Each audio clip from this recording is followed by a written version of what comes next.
Hello, everyone, and welcome back to the show. This is Tie the Knot with Emeka the Romantic Mochiga. Beautiful show about marriage, love, family. I want to say thank you to every person who has taken their time to watch, every person who has taken their time to subscribe to the channel, every person who has taken the liberty to keep on sharing these videos. Man, I want to send special shout outs to my viewers all around the globe. My Kenyan family, Kenyans love this show. Kenyans watch the show. I'm sorry for the times I bring guests and they speak Luganda. We are dealing with that. My people in Malawi, my people in South Africa, Zimbabwe, Zambia, Nigeria, Algeria, Egypt, America, UK. You guys are the best. Thank you so much. I didn't know that we are this big. We are this global. So thank you so much, guys, for always watching. Now, today on the show, today's show is a different one. It's a very, very different one. And I believe tables are going to be shaken. Tables are going to be shaken in this country. Tables are going to be shaken in Africa. Tables are going to be shaken because this is a vice that is eating up children. And today's topic, we're mainly talking about parenting and parental neglect. Parents, I hope you're watching this show, and I hope you're going to pick something from today's episode. Now, on today's episode, I'm hosting a young man. He's called Jeshua Eleazar. Now, Jeshua Eleazar was sexually abused by his half-brother, call him stepbrother, by his classmates, by a mentor. They had sent him to a boys' program to counsel him and help him. Really, is this where we've gotten as a nation? Is this where we've gotten as people? Ladies and gentlemen, welcoming Joshua. Hi, people. My name is Jeshua Eleazar. Although I would do like a small correction, it's Jeshua. Joshua. Jesh, yeah. Most people kind of say Joshua. Oh, it's Jeshua. Jeshua, yeah. Joshua. I am a student. Okay. I am a writer, a poet. Okay. Most recent, I have become a producer. Oh, what do you produce? We worked on a song called Right on Time with Bergman, which is the very first project I've done in line of some of the passions that I have. Nice. And yeah, that is me and whole. All right. How old are you, Josh? I am 22. 22. Yes. Okay, so Josh, tell us about your story. How did the sexual abuse start? Now, before I get into the story, you talked about something about parental neglect. Yeah. I want us to show some grace to the older generation of parents. Right now, I think when I analyze my story and all doing things, and people, you're going to kind of see that the exposure that the parents have now, who are raising their kids, they know some of these vices are on phones. Your kid could be scrolling through TikTok and it will pop up as an ad or some of these things. It's in our movies, it's not all the different things. Yeah. The older generation of parents were parenting from a blueprint of, if it's wrong, it's wrong. Don't try and explain to me why it's wrong. Yeah. So them not addressing it was not their failure to parent, but they had a closed understanding with the exposure that they had at the time. Yes, yes. So grace is shown to some. I need people to show grace to parents because I've had this conversation with some of my friends who also have similar stories to me that we need to give our parents grace because they were working 9 to 5s. There was no working from home. Some of them were traveling, so were never there to actually have those conversations. Some of them were very disciplinary and that's so hard on us. The only conversations you'd have with them is, I got a pass 8, and then they'll tell you what is this pass 8 for. It was academics. You don't talk social. They never had time to sit down with and you actually have these real life conversations out of, I've paid fees, I want you to pass so you can go to the next stage. Yeah, the rest, just you're alive, you're eating, you're sleeping. That's enough. Yeah. So to now go to the story about my abuse. My abuse started, I think, the years kind of frigidity, but I know it was P4 because of the transition of schools that I was going through at the time. P4, and I went to a different school, and now that school had us move to the Namugongo area. And that is where the abuse started from. Now, for those that know how primary schools used to work then, there was this thing of vans to drop people. Yeah. So there were 3 options for me to get home. It was either my dad would come and pick me, Okay. which was on occasion, or the van you'd pay, your parents would pay a subscription for the term. The van would take you home. They do different drop-offs and they do different pickups. So I was always home by like 5. Yeah. My elder sister was in high school, so she wasn't at home, she was in boarding. So at home, the person we were living with, we were 4 people in that household, yeah, during the school term. It was me, my mom, my dad, and my brother. Okay. So because, again, 9 to 5s or 9 to like 8s, when I'd leave school, the person I'd find is my brother. Your brother. There was a system that my dad had set up of, if you get back from school, first thing you do is you take off your uniform, you wash it, you hang it, you come drink evening tea, you do your homework. That's when you can touch the TV. As a big-headed child, I didn't want to know. I'd come back from school, I throw my bag where I've thrown it, I throw my socks where I've thrown them, and then my brother would be like, "You've not touched your uniforms," and I'd be like, "Don't tell me so." He would report me to my parents, yeah? So I indirectly built a... rebellious. They would see me as a rebellious child. So I remember there was one time when he reported me to my dad, and my dad was like, "You're the big brother. When he refuses to listen to you, you beat him." Yeah? Wow. Now, after that crown was given to him as him, it was... This is a strict household now. Yeah. So I remember this one evening, I come back from school, wash my uniform, I hang it, I do my homework, chap. I got to sit on TV because there was a show that and I remember the day clearly. It was a Thursday because of the show that used to be on TV Africa. It was a Kirikou cartoon that I'd love watching on Thursday. So it was a Thursday. I get home, I wash, I do all the chores that I'm meant to do, I do my homework, I'm seated, I'm watching. When he comes out of the bedroom, he is unusually nice. Now, I said how my dad said when he didn't listen, beat him. There was an authority that was now built. He was always like really strict, really mean. There's one day he is weirdly nice. He comes into the sitting room, he sits. He didn't even ask me about my homework. He didn't ask me about if I've washed my uniforms. He sits, he's looking at the cartoon, a couple of commentary here and there. And then he says, "I forgot my phone on my bed. You go and get it." Yeah. He had a BlackBerry, and I think that was my first time seeing... It was those BlackBerries where it's a touch screen, and then when you flip it up, it has buttons. Buttons, yeah. I remember them. So occasionally I'd play Diamond Rush on his phone. Yeah? So it was all of us as siblings, whenever I'd have his phone, you're excited, yeah? So I go to the bedroom, I pick the phone, and there's porn. Like, the phone was open on the bed. There was porn. So I picked the phone, and there was porn playing, like paused, but it was porn, yeah? So I give him the phone, and then he looks at me and he says, "Did you look through your phone?" I was like, "I just saw that picture on top," yeah? So and he's seated next to me, and he begins to play the pornographic video.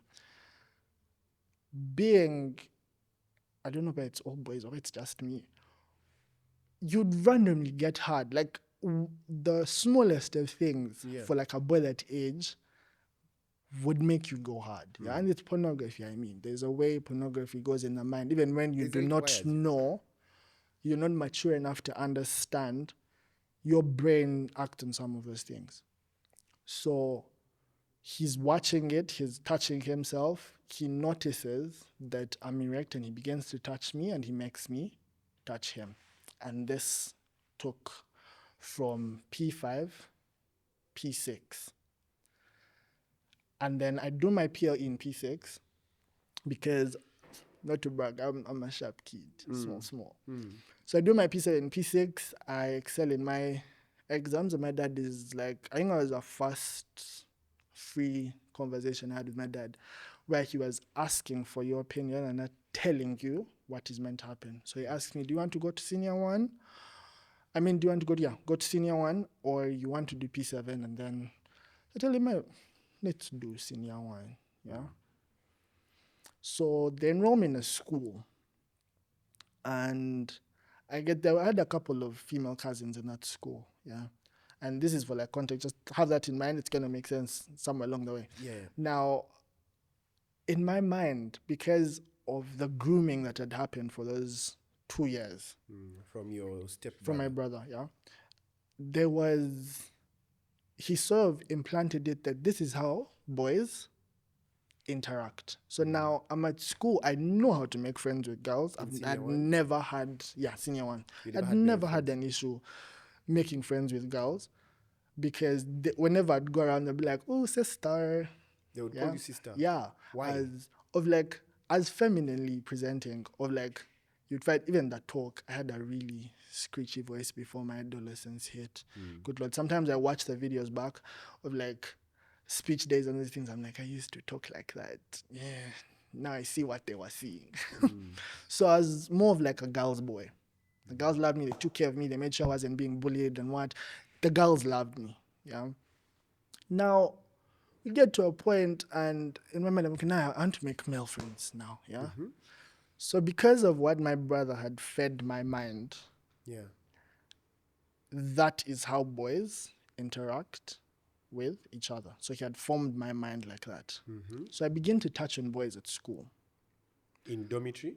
Class, dormitory, because when you're senior ones, there are no books for you to read. So that first week is basically you wake up, you go to class, you sit in class, you go for a break, you go back in class, you go for lunch, you're sleeping. Like it's basically nothing to do. Yeah. So I begin touching boys in class, in dormitory, and then they clock my BS immediately and go and tell the warden, this boy is touching us inappropriately. So I get called to one morning, they call as people are going to class and all doing things for winter. The warden comes and says, no, you, Joshua, you don't go with them, you stay behind this side. So I stay, he's asking me different questions, and he tells me his boys have told me that you've been touching them. Yeah. And I don't know where that money is now, but he handled it so well. Usually how I see it handled now is they will beat that child to a pulp. They won't have the patience to have a conversation to actually find out where, because children mimic. I think I should say that before we continue. Children mimic behavior that is shown to them. They're like a sponge. If you train a child that this is a particular accent that they're supposed to speak in, that child will pick that accent, and there's a possibility that they will live their entire life speaking like that. So because the conversation he had was a conversation of trying to find out, this is not behavior that you're born with, you must have seen it somewhere. But because again, in the back of my mind, my brother tried having that conversation with you. Yes. But at the back of my mind, my brother loves me. He's no longer mean to me. Yeah. He no longer beats you? He no longer beats me when I don't do it, when I don't do the homework, when I don't wash. He himself is sometimes washing my uniforms for me. Yeah. So in I'm like, oh, this good behavior that he has towards me started after we were doing these things. So I don't want to get him into trouble. Yeah. So I tell him a BS story. I tell him, when I was at a particular school, they had a hostel thing. My parents put me in hostel, and then that's where I learned it from. So it's like, okay. So we go and talk to the HM. Now it's a Catholic school. So it's the HM, him, and one of the priests that used to lead us through those service things. He told me to reiterate the story. Tell them the story. They had called my parents. My parents arrive. They go in the office. They're telling them the story I told them. And my dad is like, hold on. We never put that boy in hostel. He was a day scholar. In primary? Yeah. So what is he saying? Hostel and what and all these different things. So my dad beats me in that office. And I say, oh, okay, fine. I finally say my brother is the one that has been teaching me those things. So we get home. Now, when we get home, they expelled me from the school. They're like, this behavior, it's not one of like, okay, a child is coupling or a child is stealing. The church always frowns about having topics around sex and all those things. So I get expelled. I go home. My dad sits, we sit, my dad, my mom, me, my half brother. They say your brother first said hostel. Later on he says, you've been touching him. My brother doubles down and says, he's looking for someone to blame. He even first lied before he said I was the one. And again, when I say I show my parents so much grace, and because of the cards they were dealt then, if it happened now, they might have dealt with it better than they did. But because of the environment, the time it happened then, that is how they dealt with it. They said Eleazar is making up stories. Because I had a habit of stealing from my parents, yeah. Because after like a couple of months when the abuse started, yeah, he did penetration once and it was painful. I told him it was painful, yeah. So the evilness in his mind said, I don't even know if he was working or not. Anyway, he looks at me and says, if you don't want me to do that again, you get me money. But I'm a child in P5. Where am I supposed to get money? So I begin to steal from my parents. 10,000, 20,000, 10,000, 20,000. It's a whole back and forth of me stealing from my parents. And every time money would get lost, they would ask, Eleazar, did you take the money? Eleazar, did you take the money? I'd say, no, no, no, no, no. After my dad has brought out the road and given you 1, 2, 3, I say, okay, yes, it was me. And that's no is the money, I've used it. Yeah. But I never got, because then I remember there's a conversation I had with my mom. I think it was now, they're like informed thing and what, doing small transformation. And she's asking me, Konkeze sente, zokwiba, use it where? You're not buying new things in the house. We don't find you with things. Where are you putting this money? And I would always keep quiet and look at her, and she would kind of move off it. Yeah. So because of that thing of Eleazar will only tell the truth after you've beaten him. I understand why when my brother said he's in discipline, he's looking for someone to blame, it was easy for them to flow with that explanation. That night, everyone was asleep, but that house had never been as silent as it was that night. I'm sleeping, it's almost morning, because you can slightly see the blue coming out of the darkness of the pitch of night, yeah? I felt a grab in my neck. It was more of like a press, and then he gets a pillow and he muffles my mouth. And then he just goes to town with the penetration. And as he's doing the penetration, he's whispering in my ear and said, Nanti, you wanted to report. Yeah, of like, this is a punishment for telling them what we have been doing. Were you sharing a bedroom with him? Yes, we were sharing a bedroom. It was bunk beds. There were 2 bunk beds and then a bed on the floor. The bed up was more of like storage, of like we just put stuff up there, the nets, the cases, the what. And then there was the mattress on the floor, which he would sleep on, and then I'd sleep on this lower bunk. So that's how he kind of crawls into the bed. So he goes down with the penetration, and every night since then, whether I gave him money or I didn't, It was abuse. It was penetration. Now, I remember watching this series, and the girl in the series was being abused. And the way she got away from the being abused is she ran away from home. So I'm like, when I watched that episode, like, tonight, it's not happening to me. Grab a sweat, because my dad was always back and forth from China, all these different things. There's some warm jumper he had, because that's what the girl looked for. She looked for the warmest thing in the house. I got my dad's jumper, my mom's changer. I got my dad's fluffy socks. I put them on. Put on my dad's canvas, because we had the same foot.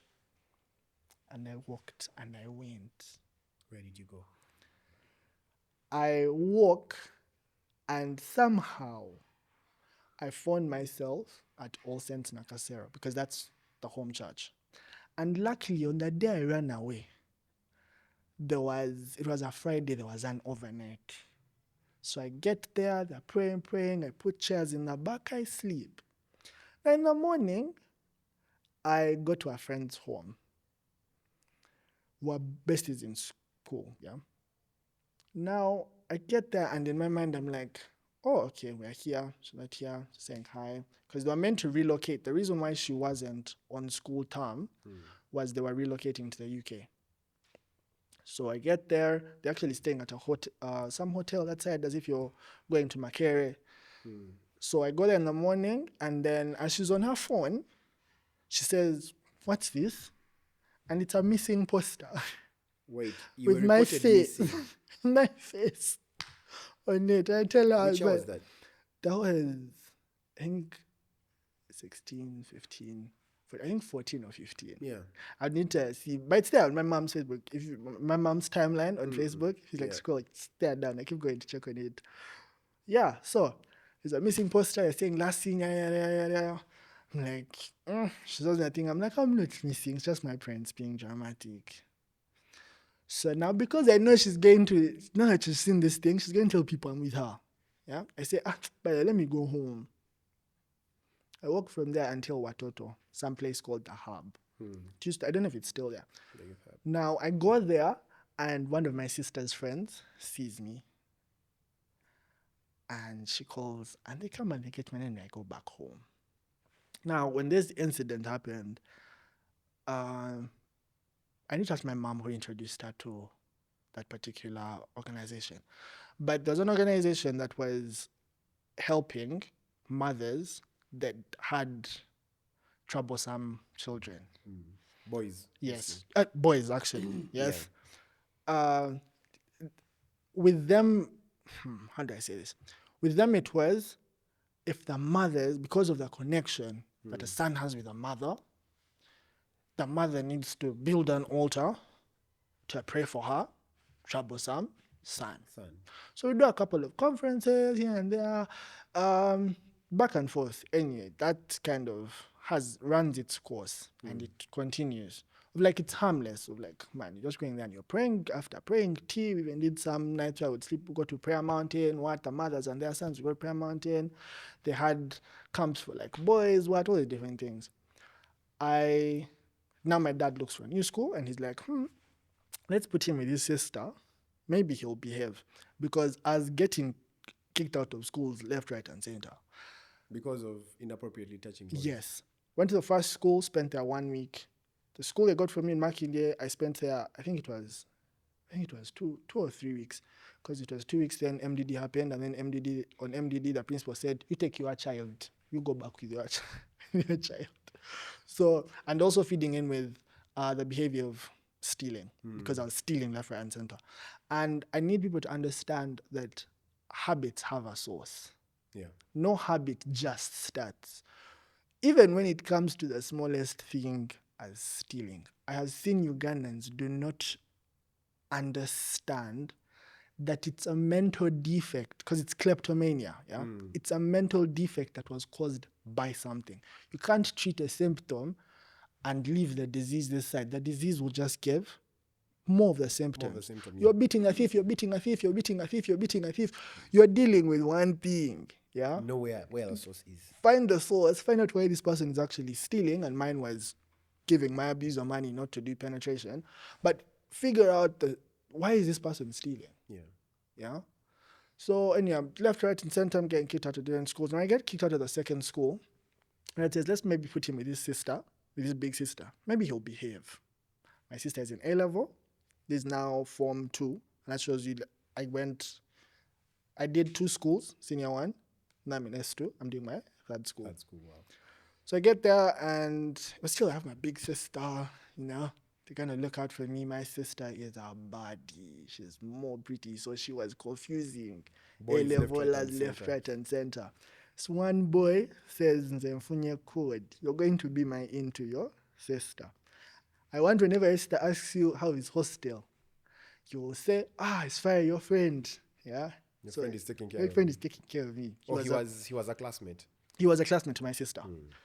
And he was a prefect. Yeah? So he began getting me out of chores like mopping, general cleaning me. I'd go down to their floor. If you wear shorts in the school, O levels wore shorts, and then A levels wore trousers. If you wear shorts, you take your legs and you pass on their balcony, they'll beat you. But me, I was chilling with the big boys down there. Now, there was something that happened in this school where the Form 2 dormitory was like close to the stairs. So at 10 when lights would go off, the big boys would come through and do what they called shopping. What was shopping? You open your case, yeah, and you see with torches. And they come and the big boys start looking through your grab. They see what to pick, So would you see the faces of these boys? Yes, we knew them. And they would pass through, pick what they're picking in various. Actually, in Vertozanu Sofia.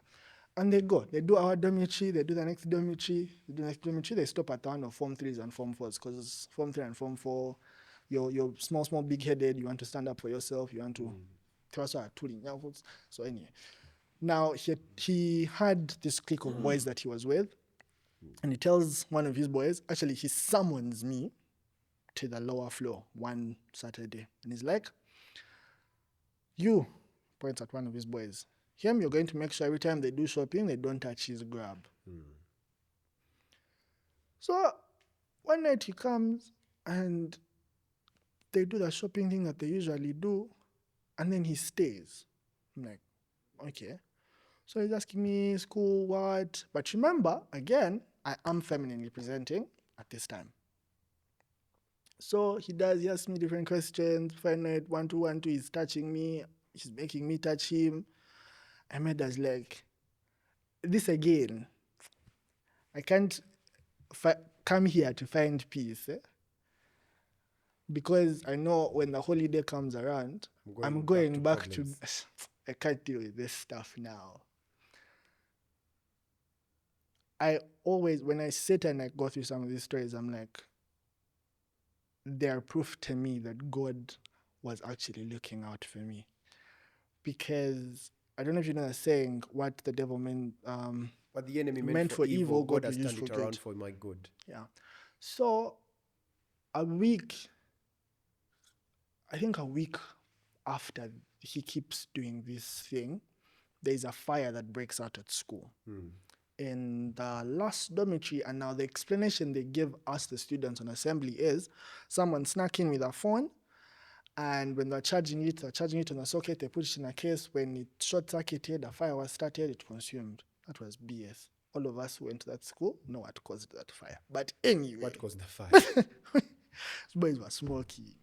Oh, boys were smoking weed. Yes.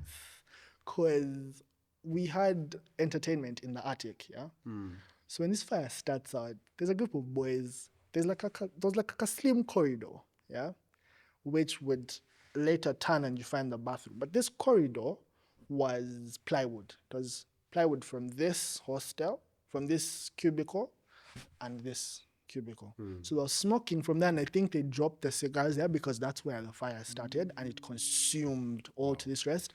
And a room to this side, but was stopped by the concrete stairs that lead up to the attic. So these kids get sent home. Yeah? The ones who were smoking? No, the ones whose dormitory got burnt. The rector comes and she says they're going to refund everything, but they need some time to refurbish the hostel and give back the children some of the things that they lost. These kids are sent home. Yeah? An idea sparks in my mind. I'm like, okay, these guys have gotten sent home because their stuff got burnt. I am going to start a fire, yeah, so that I can also get sent home and then get away from this individual. Wait a minute.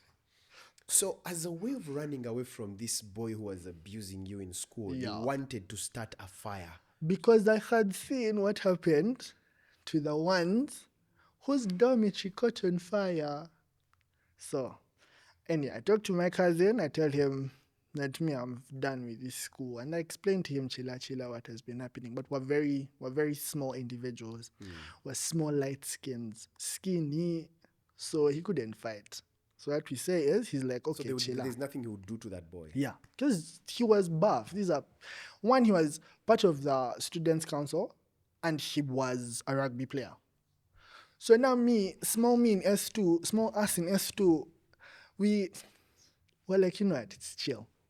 My cousin had a girlfriend, and he gives the girlfriend money to go and buy petrol and matchboxes. Now, at this particular school, when you're a day scholar and you're coming into the school, or the dormitory side, because school was this side, dormitory was the other side. When you're coming to dormitory side, they check your case. Yeah, they check whatever, your bag, your cavera, whatever. But we'd always send day scholars for like KFC and shit. So she put the petrol bottle in the KFC thing, just wrapped it. So she brings us the petrol, the matchboxes, and I'm thankful to God that they caught me before I actually set the fire. They caught you before I set the fire, because the lights go off at 10 and I begin to pour the petrol. Yeah. And then 10 p.m. Yes. And then someone smelt it and then says, hey, I'm smelling petrol. And then they go down. Now, they still police security at school because of what had not just security guards, police, that army, not army green. It's like a green, it's not the camouflage thing. SFC?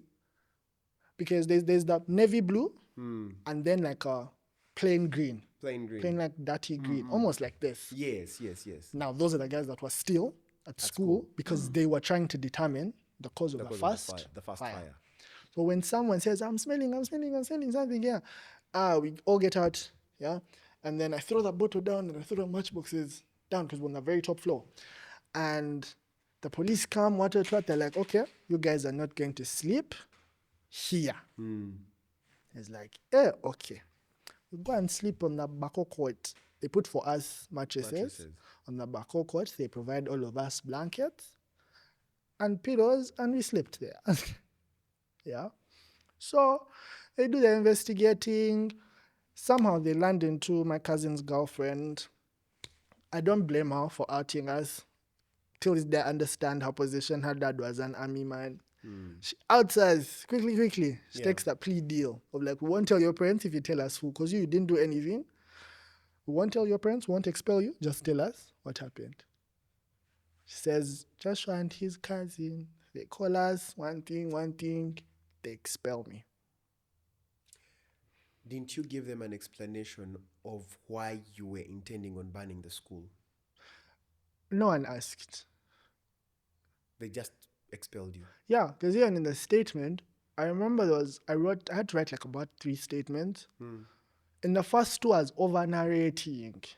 Like trying to say, I feel sad, trying to lead up to maybe give them a leeway to ask, what is this sadness you're talking about? Where is it coming from? Where is this anger you're talking about in this thing?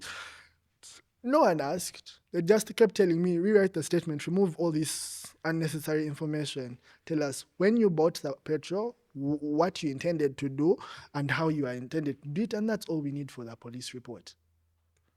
And that's what I gave them. Get expelled, I get sent home. Now, track back to the organization that my mom had been introduced to. Yeah.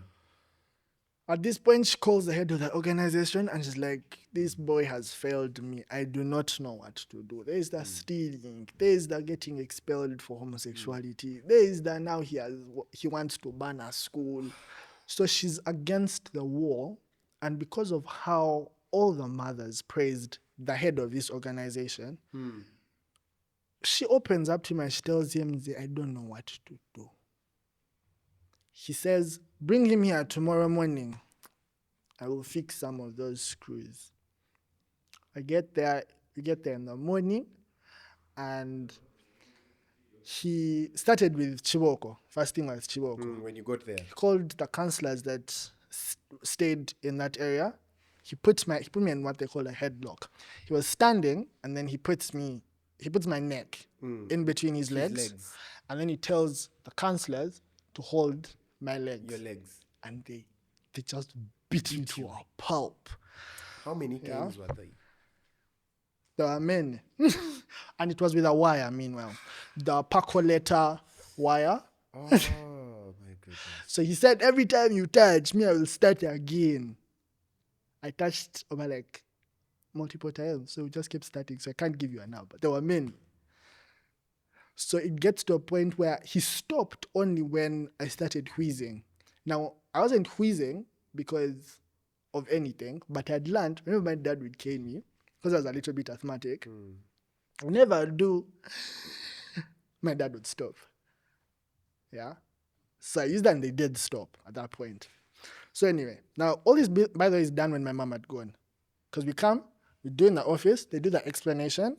He looks at my mom and says, you can go. You can go, you'll come back for him. After how long? You'll come back for him in the evening. Yeah? So when she gets out of the gate, that's when the beating happens. Anyway, meanwhile, the whole day, yeah, after the beating, I was not counseled, I was not asked what happened at school. I just sat there. And they all just kept walking past me the entire time. Then in the evening when my mom comes, they go in the office, they talk. My mom comes out and says, you are going to stay here just the weekend, and your dad will pick you on Monday. I was like, hey, sawa. In the evening, I'm like, okay, I'm just here for the weekend, 1-2 days. I can manage. Now, there was a boys' quarters. It was like a home office type thing. There's a home. There's, there's homes where someone rents the home and then just turns it on. It's what used to be a bedroom is maybe like office space for the people he works with. His office is like a master bedroom. Then the sitting room area is like a waiting area. That was the setting. And then at the back, there was a boys' quarters. That's where the counselors used to sleep. So he gives me to this one counselor. He's like, you're going to sleep here. Because the other rooms, okay, they were much smaller, but his was a little wide where you could fit 2 mattresses in. So nighttime comes. I am a cold sleeper. Like when over it's hot, you'll find me in sweatpants, socks, jumper. I'm in my bed. Then over it has rained, over it hasn't rained, may I get cold at night. So I put on I go shower, I come back, I put on my sweatpants, put on my jumper, and I'm getting into bed. Yeah. And then he looks at me and says, hey, you sleep with all your clothes on. I'm like, yeah. He's seated shirtless in his drawers. And then I'm like, yeah, I do. Because I get cold at night. Like, hey, okay. I turn and I sleep. The light was still on for some time, but then after some time, the light goes off. When the light goes off, a couple of minutes pass, and I feel an uneasiness of like, not feeling where I feel like somebody's like breathing on your neck, get there like the other side, yeah? They're not even close to you, but you feel like something is wrong. So I turn, and I make it so unnoticeable that he thinks I'm sleeping. So I turn to look, and this individual is jacking off, looking straight at me. Yeah? Now I'm like, and in that moment, I turn, and I now turn back, and he notices I've woken up. Yeah? And then he just goes to town with abusing me as well. Yeah? Now, even when the head of this organization came in the morning, I didn't tell him anything. Why? I know a lot of people who have talked to about this have asked, why didn't you speak up about that one? No one was going to listen. Yeah? They had told this man how I am a liar, a thief, and have homosexual tendencies. There is no one who's going to tell him that one of his trusted counselors, whom I just found in his organization, who he has been with longer than he has known me, abused me. I am lying. I want to go back home. You get that? That was what I expect. That's the way I saw the conversation go. If I told this individual what happened to me the night prior. My dad's like, now they'll beat me again. It's just a weekend. Dad is coming on Monday. It will be over. You won't see them again. I go through it Saturday. It happens on Sunday. Now, you see why I say the church, this is not me bashing the church, but the church has failed. The church has failed to define certain things which were created by God and have left it to the world to define some of these things. Because he's actively serving in church. Wait, this counselor? Yes, because who abused you? Yes, because he goes and wait a minute. Wait a minute. He is The counselor who abused you actively works in whatever they would do the street preaching things and some Pentecostal church that side of Kansanga. Because on Sunday he comes back in the afternoon after church. They would go and do ministry around the village. He comes back from that ministry around the village and abuses you. and he used me that same night. Yeah? Anyway, Monday reaches, my dad pulls up, but then I look at my dad and he has my rucksack. I'm like, what's going on? Why are you with my bag? What is in the bag? She goes to the office, they talk to GK. I think they talk to this individual. I think they had a conversation prior, yeah, about me staying there longer because he wanted to cancel me. Keep in mind this entire weekend, there's no canceling. I've not spoken to anyone about what has actually brought me here, because what had actually brought me there was I tried banning a school, yeah. They were meant to get this information and give it to my parents so my parents can sort out why I wanted to ban the school. But the 2 days I was there, the guy abused you. On top of abusing me, there was no question. There was no counseling that happened. So anyway, my dad goes in the office, they jazz, and then my dad calls me out to the balcony. Like, so you can stay here for a little while, yeah? Because I think he was going to travel or something. But there's a reason why he kind of stretched out and said, you're going to stay here for a little while, and then he'll call us when he sees progress, and then we'll come and get you and go home. Because either way, you're not studying, you're just watching TV. There are issues that are evident that need to be solved. So even mommy won't be home the whole day, she comes in the evening. Like, truth be told, from his perspective and me looking at it now, there's no point, him not knowing what was going on, there was no rush for me to go back home. Yeah? Because what he was saying is, at home, as the parents have failed to understand what is actually going on. There are conversations that we are not going to have, not because we don't want to have them, but because we don't know where to start. There's like a whole genesis of things. And also because every time they'd ask me, why did you steal? I'll just be silent. Or when they'd say, but why do you keep touching boys? I'll just look at them with a plain face. Yeah? So for them in their minds, they were like, oh, he doesn't have, like, then we can't have this conversation. So maybe he can talk to someone, and then this someone can tell us, and we can finally sort this issue. So he says, you're going to stay here for a little while. And I broke down. I think he thought I broke down because I don't want to be there anymore. Of like, this man is too strict. Yeah. But in my mind, I was like, now I'm going to have to go through this every single freaking day. Because you wanted to ban the school. Because I was running from that. Now here, again. Anyway, they do that. And so in all this, where was your abusive brother? Was he still home? I think he was at home. Because, okay, wait. No, we had moved to Makinde. He was no longer home. He stayed, we had relatives in the Namugongo area who he stayed with when we shifted, which I think I would give credit to my parents for that, because when it got to a point, I think they also sat back and said, he might have a point. Let's try distancing him from the person he said abused him and see if there's a change. So we shifted to Makinde. He stayed in Namugongo. He would occasionally come for like family events and stuff. Always distanced myself from him. Yeah. Now, back to this counselor's place. I'm there.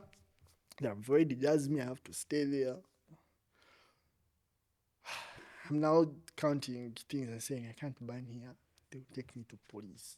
Because on Monday, we did prison outreach with these same people and like the whole mentorship thing, because there were a lot of boys that this man was given to make men. Yeah. So we went, did prison ministry, and in my mind I was like, I can't ban here. He's friends with the police. They'll take me to prison. So I do, in my mind, I'm like, you know what? We'll find a solution.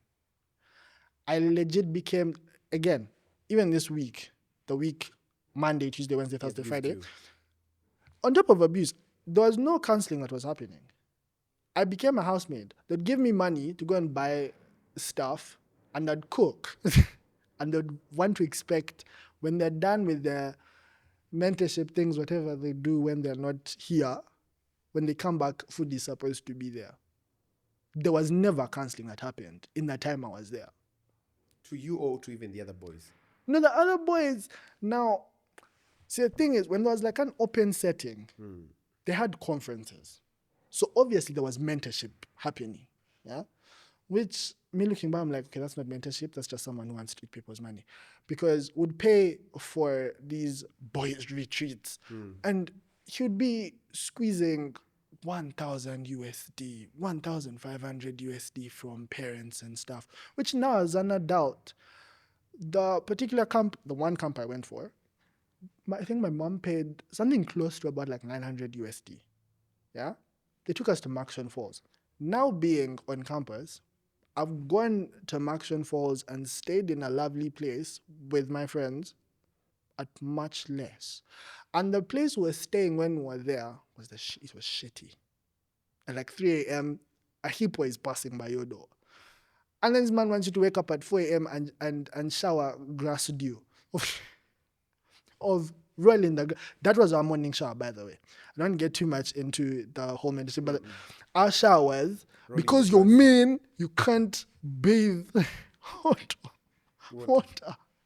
So in the morning, the dew that's on on the grass, they tell you you just be in like your boxers, and because back then kids would wear the triangle ones, the panties. So it would just be a group of boys just rolling in wet grass. That was the morning shower. Anyway, maybe some people have been made men like that. Maybe me just didn't work with me. So me now as an adult, I mean, what was that 900 USD for? People are going, he's taking boys to like Kenya, and he's asking for 1,500 USD. I remember them going, we went to Nairobi just recently. It was 80K a bus, 80K a bus. The comeback was 60K when they do the translation from Kenyan shillings. He said it was 80K, 60K. It was a very luxurious bus. We got there, stayed in the best Airbnb, was 6 people. We didn't even get to 500 USD. So what is 1,500 for? Anyway, maybe that whole mentorship thing was a scam. Till this day, it still goes on. I'm convinced it's a scam until someone proves to me otherwise. Because you were there and all they did was abuse you. Yeah, abuse me and then turn you into a cook. So anyway, week 2, I'm there that week, Monday, Tuesday, Wednesday, Thursday, Friday. The abuse is still going on. Every night. It's every night. If you don't do anal, it's orals. If you don't do orals, it's anal. So he keeps flipping a card like an 8-ball, deciding what he wants to do with me that particular night. Now, on Saturday, now this, for me, pushed me away from Christians so much. It pushed me away from God so much that it took me so long for me to finally actually acknowledge that I am a Christian and I am loved by God. Friday evening, the head of the organization comes and says, I told you how they did street preaching for that Pentecostal church that they were part of. Says there's an overnight. We go for the overnight. I'd never been, because I remember overnight, I told you I slept. Yeah? I'd never been to an overnight of you pray. So after doing my short prayer as the person that I am, I go and sit on the chairs behind and I sleep. Yeah?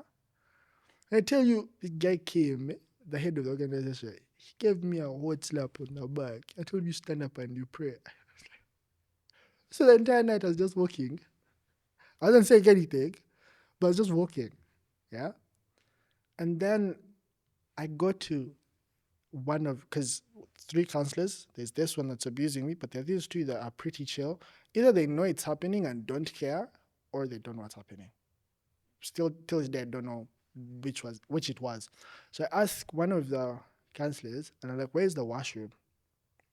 Like, "Hey, you can go down, and then at the back of the church, are like pits."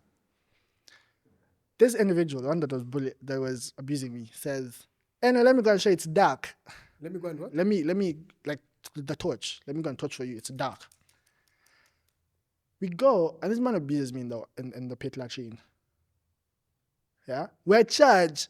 Yeah, he does what he does to me in the pit latrine, and till this day I've never understood that switch, because he abuses me in the washroom. When we come back this side, he's in rekete shabakata. I'm like, sir,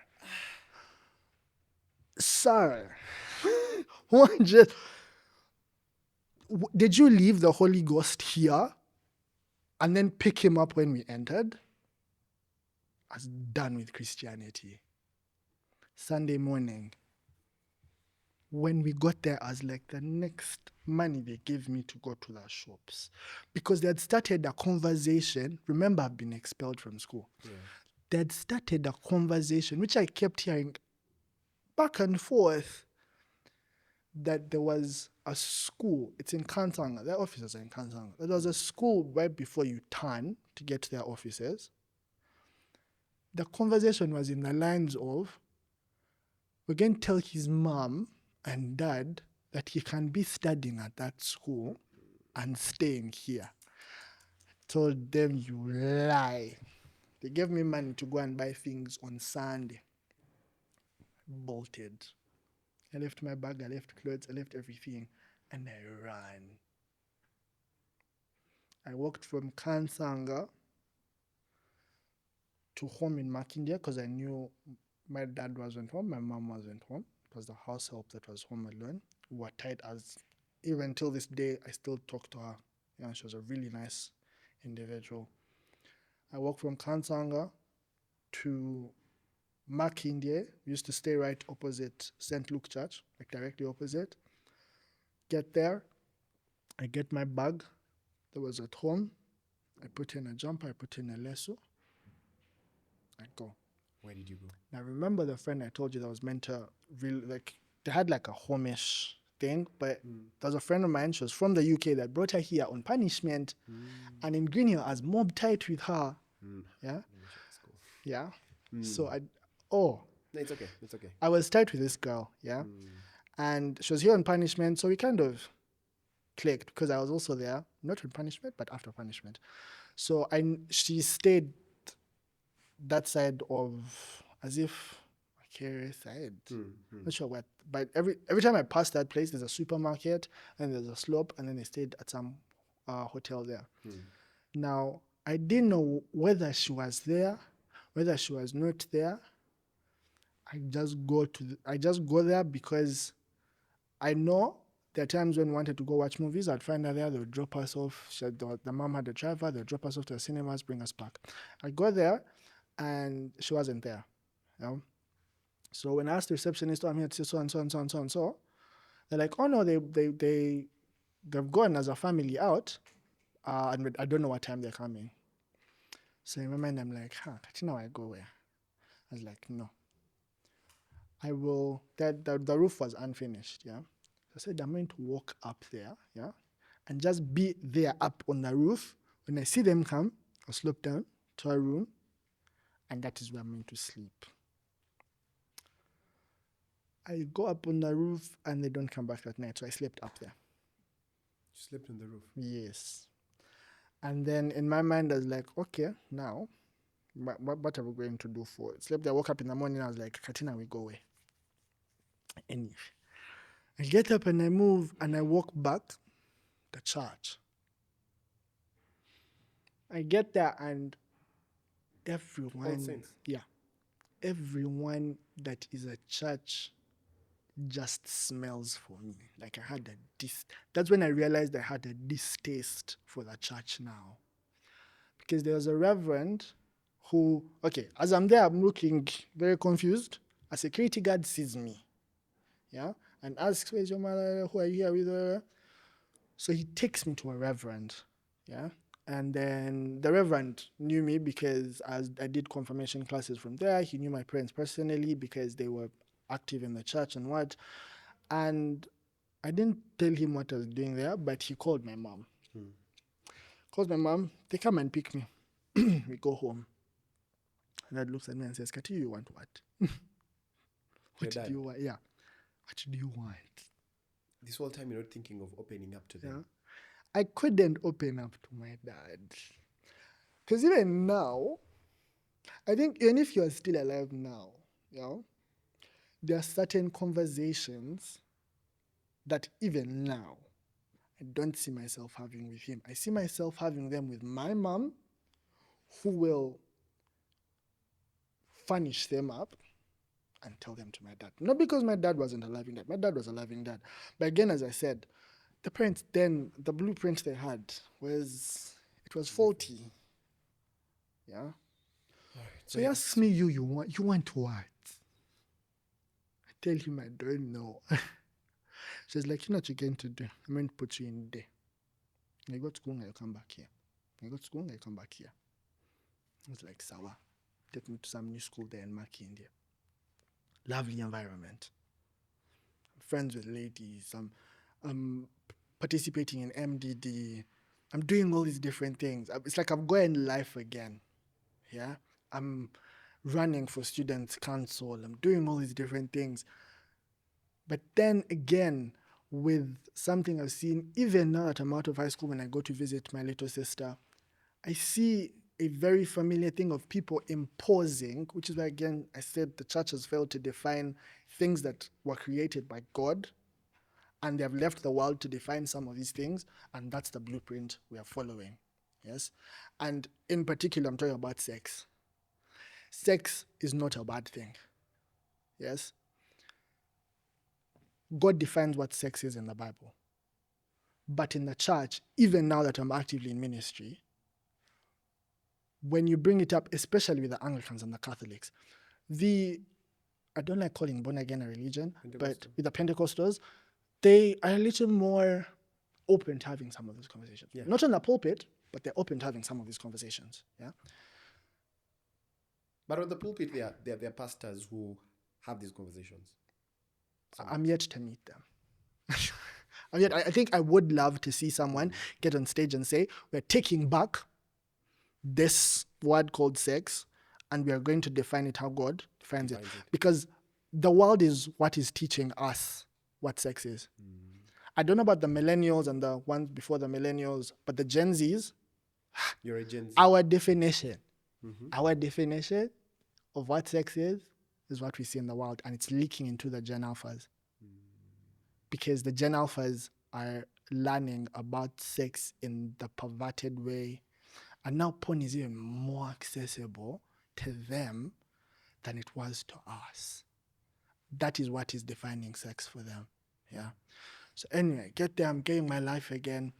But again, the same thing that has been happening to me in all these schools, people imposing their depiction of what the whole LGBTQIA, all the letters, looks like a boy who acts like a girl. You're still acting feminine. I was very feminine. Well, why were you acting feminine? Because, see, I grew up in a household where there were girls only. Yeah? Only girls. Yeah. My dad, again, the blueprint he had, parenting for him was, I've given you education, no? I've given you food, no? I've given you a home to sleep in. When you need stuff for textbooks, I've given you a chindinich. So he was like never there. So what you're trying to mean is that a boy needs a father figure in their life. Yes. To look up to and to have like that manly. And I think that's where that organization, he saw an opportunity and he launched at it. Because the idea he was selling is a pure idea. Yes? But he was not executing it. But he wasn't really executing. That whole community would have worked very well if he had handled it better. Because truth to fact is, even for girls, the girls that act like boys or the boys that, if you do just a little bit of research, you'll find out that they are in a male household. The girls. Yes, they jazz with their brothers, and it's They're bro, boys. bro, yeah. And you come back to even the girls, the boys who act like girls. It's always they're overly loved by their mom, which is a lovely thing. I love my mom. They are pampered by their sisters. Yeah. It's always, and the sisters are coming in and out, and they're saying, help me with my bra strap, yeah. And as they're talking to each other, you're hearing, do my boobs look funny in this bra? This is a girl with their brother. Yeah, because they're free with you. They're assuming, oh, we're big sisters to a brother, and I can't fault him because it's just happened. You get. Okay. So I am very feminine at this point, yeah. And also I said I was a ladies' man. Yeah. I had an attraction to the lady. They just come, yeah. Which even at campus, yeah. If you're a feminine guy, oh, the ladies you be pulling. They'll like you. Yes, they like you, but not in the sense of we like you so we can date you, but like we like you so that when you're in the boys, you can bring us back tea. From the boys. Yeah. Like tell gossip. us which boy likes. Oh yeah, gossip. I don't know why I said tea. It's a Gen Z word. Yeah. But yeah, you're bringing them. You're telling them which guy likes which girl. Yeah. What does that guy like? Yeah. Does he like does he like a girl that has stretch marks? But you're the one bringing back all this information, so they love you. Yeah. They're taking you out to the bar. When their sugar daddy is taking them out, they'll be like, "Come, you're gonna wingman for me." You're literally partying for free. Now that's not campus. If you're a guy that acts like a girl, you're sorted. Yeah. So now in high school, I'm doing all these different things, and still people are saying gay, gay, gay, gay, gay. And I'm like, I wish I could tell these people that the speed at which I keep running away from all these evil people that I keep finding myself in, I wish these guys knew how much I despised what they were calling me. But anyway. But now I'm on students' council. The HM loves me because I'm a MDD. You bring Jeshua can handle. He knows the latest songs. He knows the latest dance. You just call him. Blue House was always winning. Why? Jeshua is there. Teachers would actually try buying me into their house so that I can help them win the MDD stuff. So I was more like a personality now in school. But still there's a thing of, don't over with Joshua. If you're a guy, he's gay. That's a narrative people were saying. Yeah, of like, they would laugh with me in hostel because they had to. But when they would be in their circles, because don't over be friendly with Joshua. He might touch you. He's gay.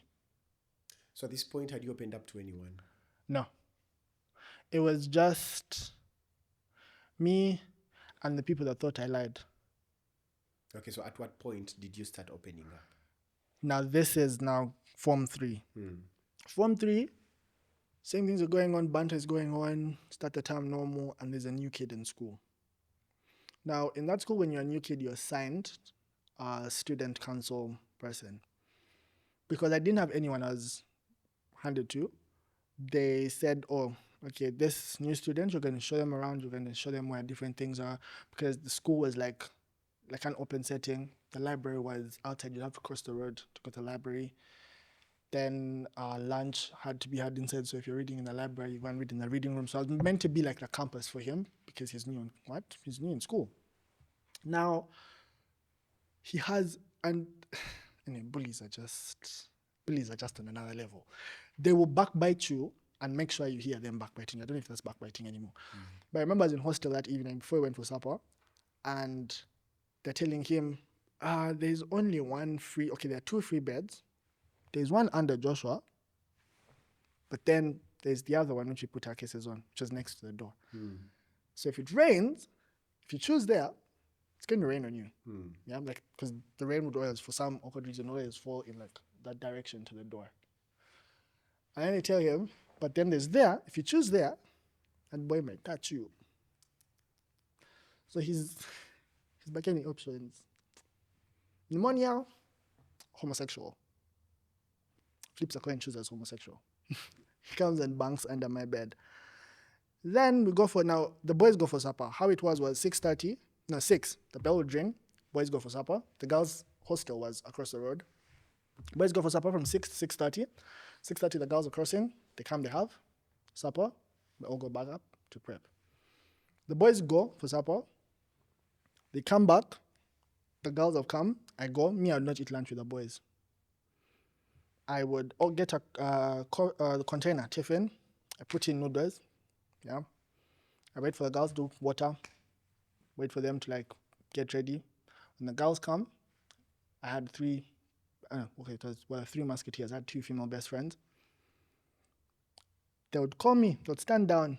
Call me, Joshua. Run down with my container of noodles and go and eat with the girls. So I go eat with the girls. We go for prep. I go for prep. And they used to split us, boys alone, girls alone. So I stayed in prep. And he walks in. I stayed at the back. The new student? Yes. He walks in, passes all the free empty spots, and comes to the back. And he sits right next to me. Opens his book, starts reading. Prep ends.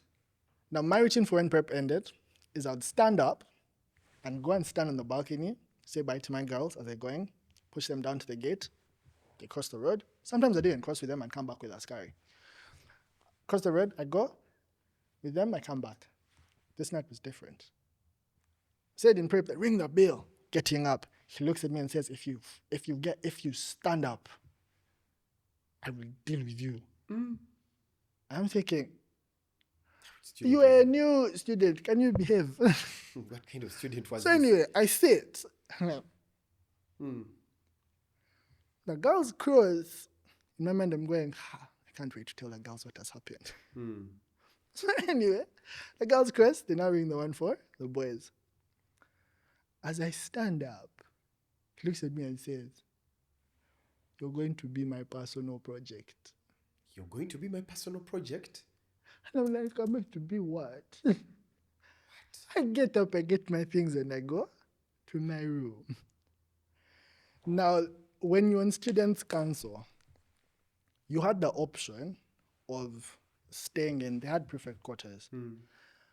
But again, the boys in the prefect quarters were too much of boys. One, they were sports freaks.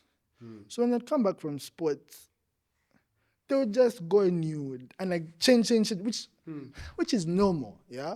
If you know yourselves.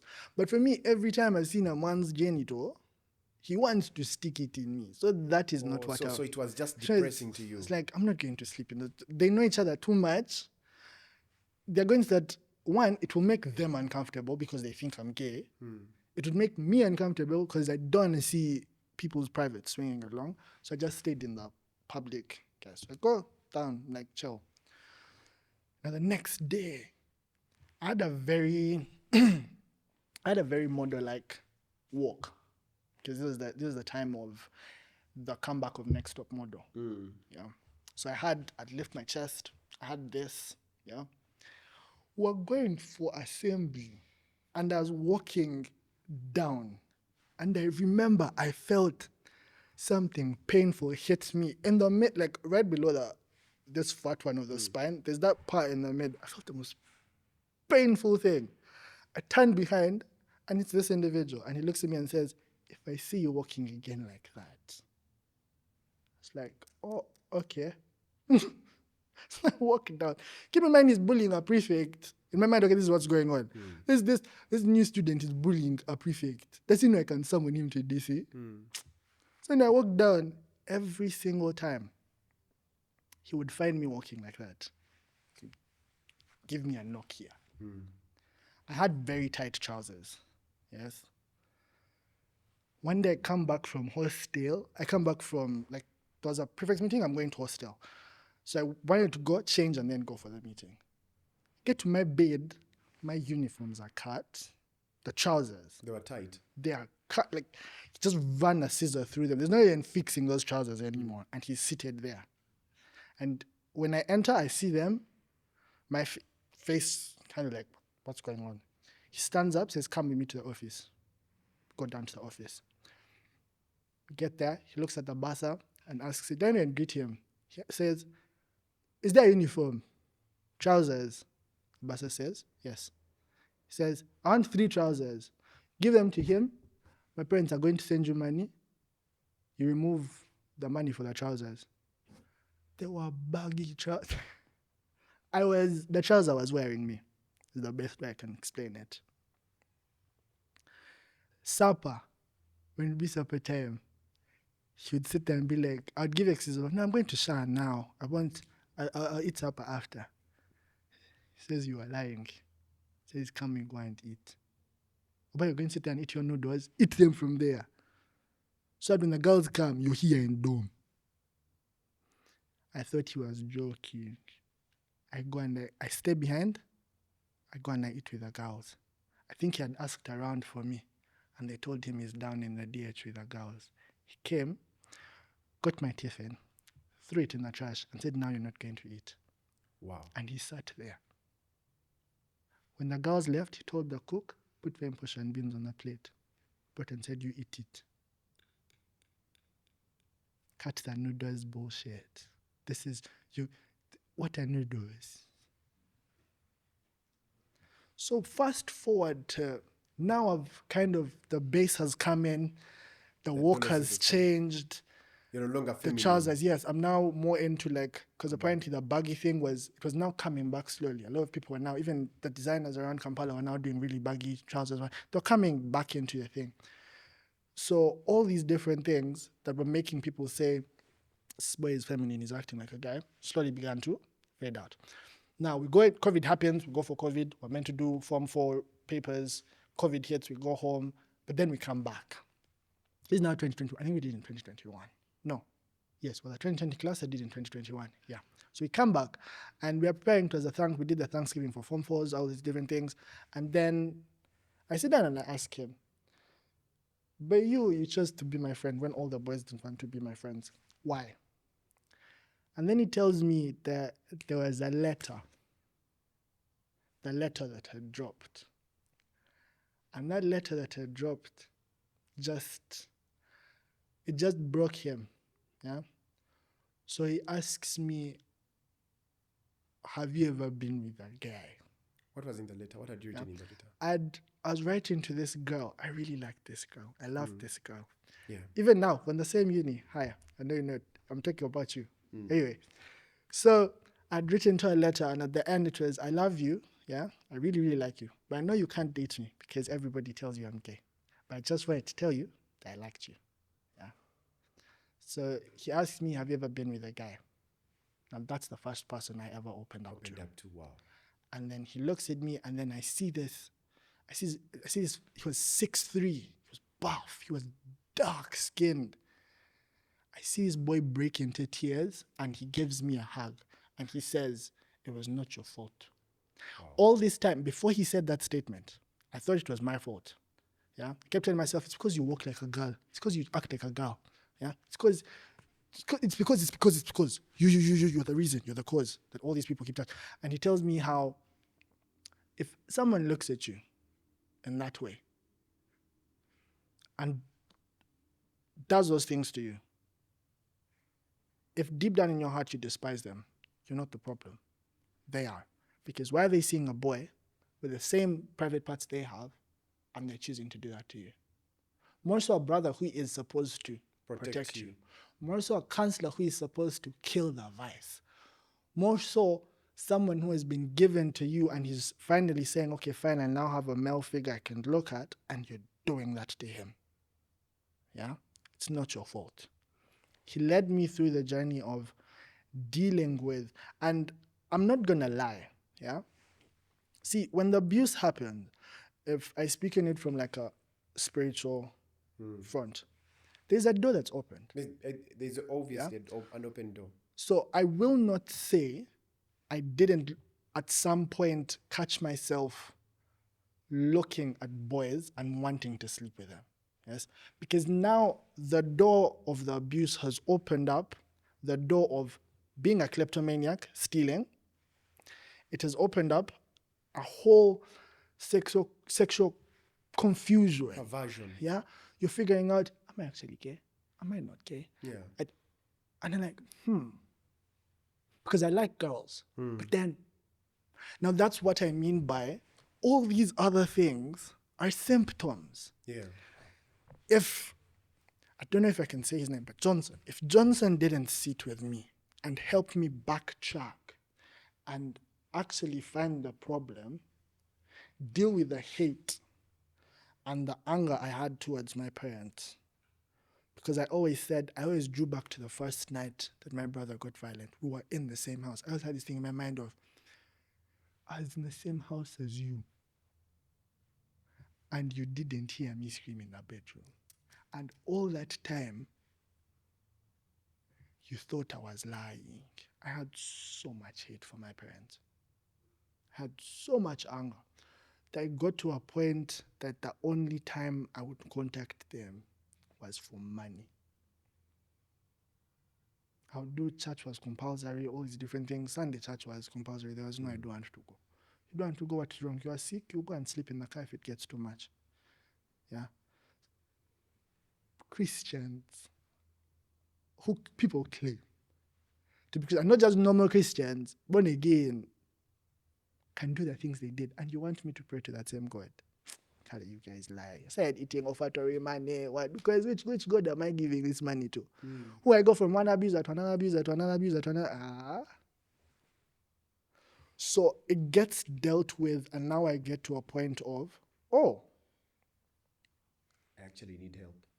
I need help. And it was Johnson helping you through. Yes. I keep telling myself, every time I have this conversation with people, that if Johnson hadn't come into my life at the point he did, this kid called, and I contacted Sheila Price and she hasn't yet gotten back to me. If you see this, I contacted you, we were talking and you blue ticked me.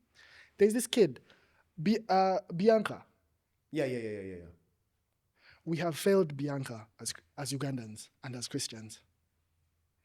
The time that boy began acting the way he acted, it was for clout. Because if you would meet him personally, he was a man. Off the camera, not a man, a boy. He was a boy. Yeah. But because he loved Cindy's music and Sheba's music, and there's a particular expression that you have to have when singing those people's songs. That man that kept putting him in social media, Balaam needs to look for that man. Because that is where they exploited him, and now it's his entire personality. I have a feeling that boy didn't even like boys. If they go to the root and actually have a conversation with that boy, because the people that were feeding him wanted content for their page. Sheila Price, I'm going to look for you. Yeah. They wanted content for their page, so they bought him wigs. He's a child. Where did people think he was getting the wigs from? The wigs and the skirts. Someone is giving him those things. Yeah? And for some reason, Uganda decided to move on and go on other things. I think, politics, but no, politics came in at a later point. Because if you now put me and Pius in the same setting, if Johnson hadn't taken the time to do what he did for me, I would be Pius right now. I would be Pius right now, struggling with my identity, figuring out, and more so with now the information that we have. Yeah, back then they didn't know that there were two types of gays. I'm speaking on the guys. There's one that does, or who might be referred to as the guy, and then there's the guy that is the woman in this scenario. Yeah? If Johnson hadn't dealt with that issue and cut it from where he cut it from, Pius is slowly going to think or accept that he's supposed to be the woman in a gay relationship, or they will send, I tell that child doesn't need to be taken to the States, but he should first stay here till they make that issue. Because if he crosses borders, it's hormonal therapy, hormone blockers, gender. gender correction surgeries. Because if you see him now, piercings, human hair wigs, skirts, dresses, heels. If he crosses borders, It's over. he's going to become trans. And if you listen to his story before the wigs started, these guys were even paying for nails, acrylics for this kid. Because he used to get his nails done at the saloon right below my hostel. As we saw, but as they're doing the acrylics, you're seeing the boy you saw on TikTok, and it's not the same person. He's not as feminine As he is. as he is on the internet. Wow. So there was someone bringing him there. That Chiman, man, I keep forgetting his name. There's that Chiman that originally was handling him before they did this whole thing of, hey, let's look for him, fees and what. That guy would sit with him. So that And then after the groomer. nails, they would go, because our area has a lot of TikTokers. They would go down, there's a place, it's called Fundas. And that's where they would film content from. And we'd see him quite bula, he's doing all these different things. I remember them going, all of you are watching this and you're okay with it. Because that was, when I look at it, I say, like, that's me. Yeah? Wow. So at what point do you open up to your parents? Now, my mom, my dad sadly passed away before I got to the growth that I've gotten to. He passed away in 2019. Keep in mind, as we're going, this is like a side rant. As we're going for burial, yeah, in Kamwezi, I was gotten from school, yeah? And this is what I'm saying, if someone can help me find Johnson, please help me find Johnson. He was a really sweet individual. Without getting into like whole context of, he is the one that received the news that my dad had passed, yeah? Because they took me to boarding on a Monday. Tuesday, my mom tells me, oh, we're back in Zambia. Wednesday in the afternoon, because we're using a phone, his phone, and it was illegal. And I told my mom that is the warden's number. She calls and I think it was an aunt. Someone called. I don't know who he actually spoke to. And tells him, Eleazar's lost his father. There's someone coming to pick him. He handled it so well because he didn't tell me. I broke down when I saw there's some aunt of mine who doesn't know the school I go to. I've never seen her at my school. I see a car park, and that's when it clocks. So I'm back in hospital there. So he handled it really well. Yeah. But as we're traveling from Kampala to Kamwezi to do burial, we're seated in a van type thing. My mom, my little sister were seated. My mom, my little sister, and my big sister were seated here. It was these ones that face each other. I was seated here. My stepbrother was seated here. And then, I don't know who was on the end. Anyway, as we are driving, my mom and these guys have passed out. Yeah? They slept. I'm on the window, I'm trying to sleep. My mom didn't like me using this language.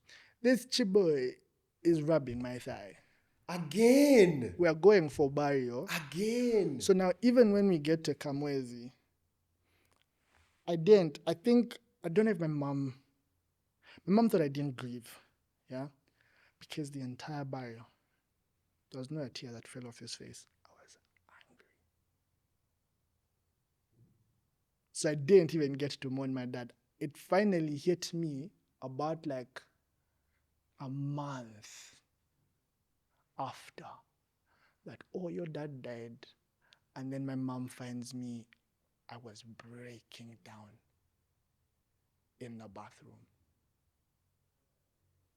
I was telling her, oh my God, daddy died. And I think in her mind, she's going, okay. That is when I actually got to process what had actually happened a whole month back. This is November the 21st, a month going into Christmas, is when I actually started to slowly mourn. But then it messed with my mental health. Even with the guys who follow me on TikTok know, I took a period in February to just get off socials everywhere. TikTok, Instagram, all these different things. I stopped going for activations. I do activations for Jameson's, all these different things. I go and attend events, Smanoff, I help with ticket sales. And I stopped. I paused on going there because there's a friend of mine that actually explains a scenario to me because I told you I was active in the church. I said at some point in my story, I become the head of the TFC, Teens for Christ Fellowship, at our church, and the kids are open with me because the other people, again, the conversations that the church doesn't want to have, that they have to have. Or kids who are also abused. Yeah. The boys.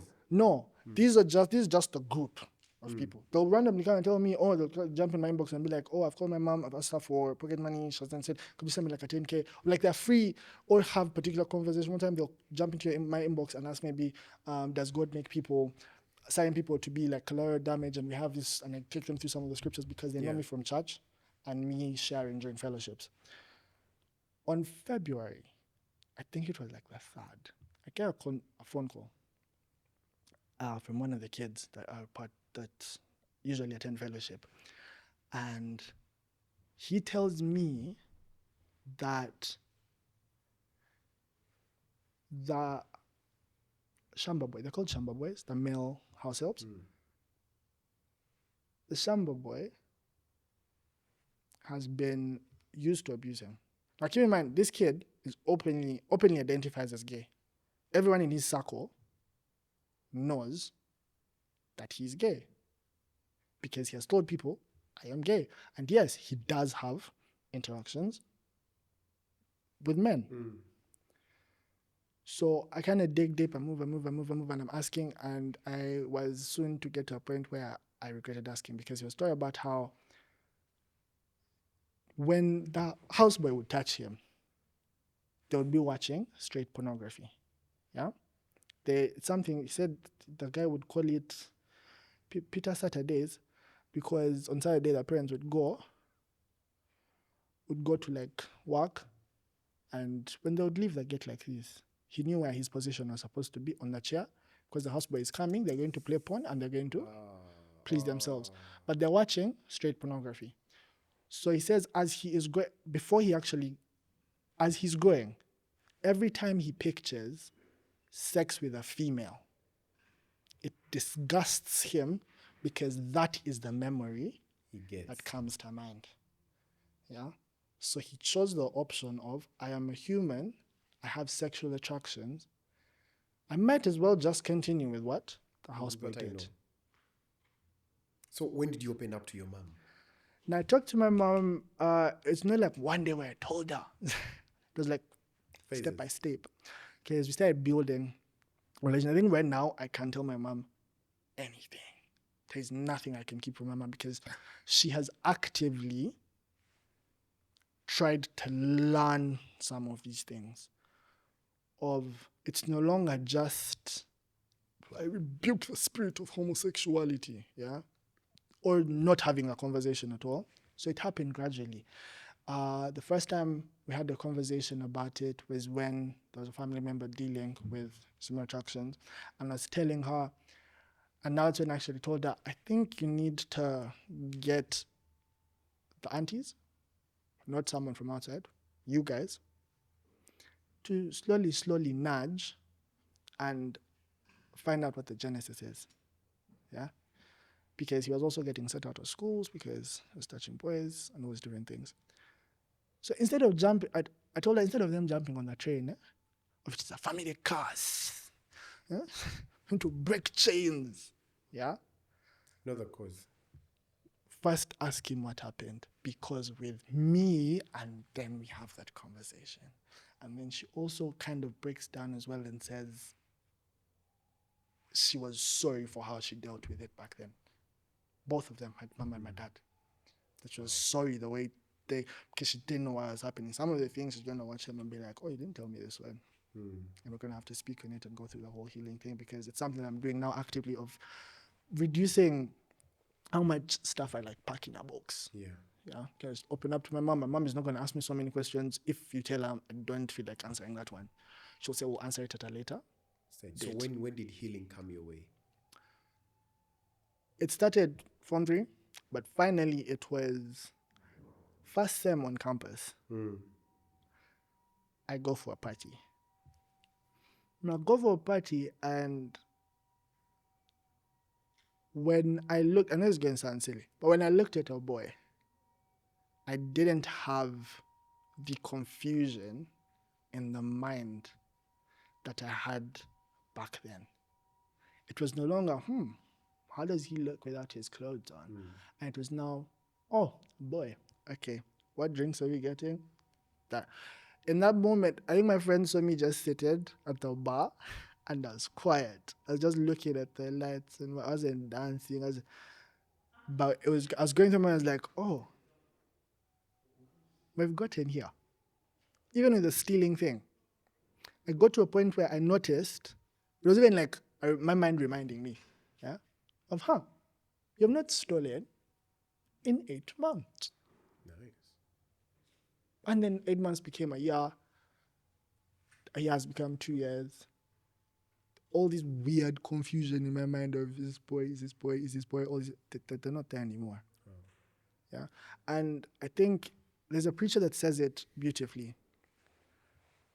In the Bible, the Lord says how if you cry out for somebody that is unrepentant and sinful, he will hear you and he will deal with that person. Because as Christians, my role, people ask, why do you have very many friends in the community? My role on this earth, if there's one thing I owe people on this earth, is to love them. But in Uganda, we confuse love with acceptance. Those are two. Just because I will hang out with them doesn't mean I've accepted the behavior. Because Christ hates the sin and not the sinner. Can you say that again? Christ hates the sin and not the sinner. That's why he died for us. Exactly. And for me, when they ask, how can you prove that? Look. Like, look at you, looking for evidence that, like, God is going to pull through for certain people. The individual I just told you about who had, after we spoke about some of these things, I told him it's not something that, because I broke down. I've been put, this guy's at some hospital, diagnosed me with depression with suicidal ideations. Wait, so it had gotten to that point?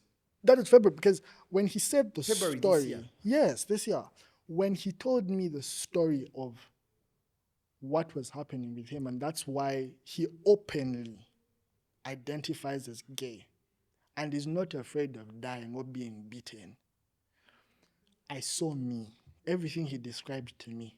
So then you got chronically depressed. That's when you realized that, okay, I'm not okay. I took meds.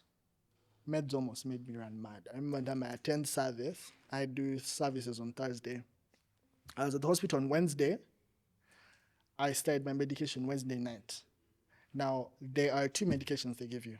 Yeah, there's serotonin, one that's supposed to redo the serotonin in your system, and then one for insomnia, because as the brain is adjusting to the medication, you will not be able to sleep. So you're supposed to take the one for insomnia as you went to sleep. I don't know if my doctor didn't explain that bit, but you're supposed to take it when you've eaten. So Thursday rolls around. I know Thursday I go back to hostel at 11, because after service, my uncle is active in the ministry. We go to the back. He has a whole catalog of things that they have to do after service, and he's the one that drops me off. So I took the medicine before going for service. I hadn't eaten the whole day because, again, I was dealing with my eating again. I wasn't eating again. I was kind of starving myself. I kind of lost weight and all these different things. So I hadn't eaten the entire day. So I take my medicine, a juice, I run to service. And I'm in service, and I think I'm normal. But ushers keep coming and walking to me and asking, are you okay? Are you okay? Then they say I was stumbling. So we go to the back, and they take me first to the first aid tent. Then one of the ladies recognized me, is like, oh, you're so-and-so's nephew. Let's take him. He has come. Let's take him to there's a pastor's lounge and a parking at the back. And let's take him there and then see what his uncle says. Yeah. So I get to my uncle back, he's like, I know he can't go through service. Tells his driver, take him to his home, which is why I'm so thankful some of the people that have actually worked with me through his journey. Some of you are like big people, so I can't be saying your names here.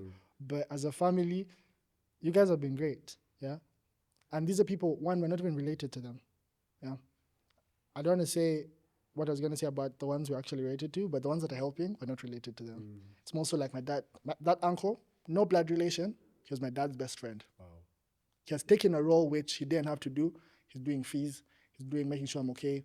When I tell him he connected me with someone in the ministry. He said, yes, the physical part, the medication, is very necessary. But again, he understands that there's a spiritual thing. Because I've gotten to a point of healing. I've built an altar.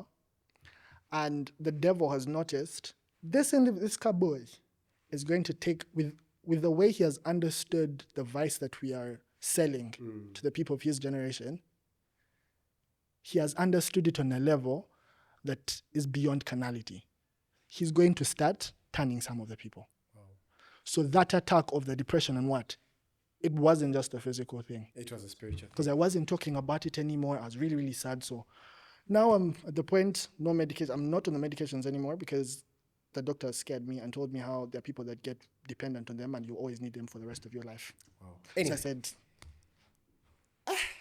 Joshua, yeah, I will have to bring you back. I'm going to have to bring you back because we will stay here. But I want to thank you so much for sending me that message on Instagram. And as like this needs to be tackled, this needs to be spoken about. And thank you so much. I pray for more healing for you. I pray that God may continue strengthening you and using you for the best of his glory. Amen. Now to the parents. Man, parents, I'm sorry I might not have kind words, but there's a reason as to why your child is rebellious. There is a reason as to why your child is rebellious. There is a reason as to why they're acting the way they act. If at all you just sit down with your child, be friends with them, have conversations with them, trust me, you will unearth things. You will unearth things that you didn't know that are happening to your child. And to people who are running those programs, may God judge you. May God judge you. You man, you know yourself. You are known. May God judge you. May he judge that man out there spoiling and using those young boys. May God judge you. God bless you. Bye.